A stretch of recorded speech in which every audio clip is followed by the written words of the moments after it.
আমার ড্রাইভার, তার ছোট্ট বাচ্চা মেয়ে হয়েছে নতুন, আজকে 1.5 মাসের মতো। সামান্য বলতেছে হার্টে সামান্য একটু সমস্যা। আজকে 1.5 মাস ধরে হসপিটালে। জন্মের পর থেকে বেচারা 1-2 দিন গাড়ি চালায়, আবার অন্য আমার আরেক ড্রাইভার ভাই চালায়, আবার আসে আবার যায়। তাইলে এই সামান্য একটু স্বাভাবিকতার এলোমেলো হলে তামাম দুনিয়া দিয়েও তো কুলাইতে পারত না। আল্লাহ ভালো না রাখলে, আল্লাহ সুস্থ না রাখলে, আগামীকালকের ভোর যদি না ওঠে, দোস্ত আমার সারাদিনে 1 ওয়াক্ত নামাজ পড়লা না, দিন রাত মোবাইলে নারী ছবি অস্থির দৃশ্য দেখে রাতের 3টা পর্যন্ত ঘুমাইলা, এই ঘুম যদি না ভাঙ্গে,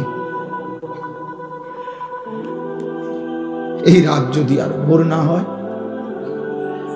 তোমার চোখ যদি আর না মেলে আব্বা, তাহলে একটা ওয়াক্ত সেজদাও দিলা না।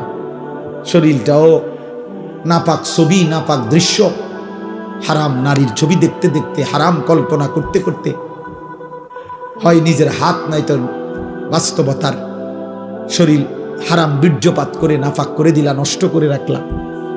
এইভাবে জন্তু জানোয়ারের মতো ঘুমায় রইলা। এই ঘুম যদি আর না ভাঙ্গে,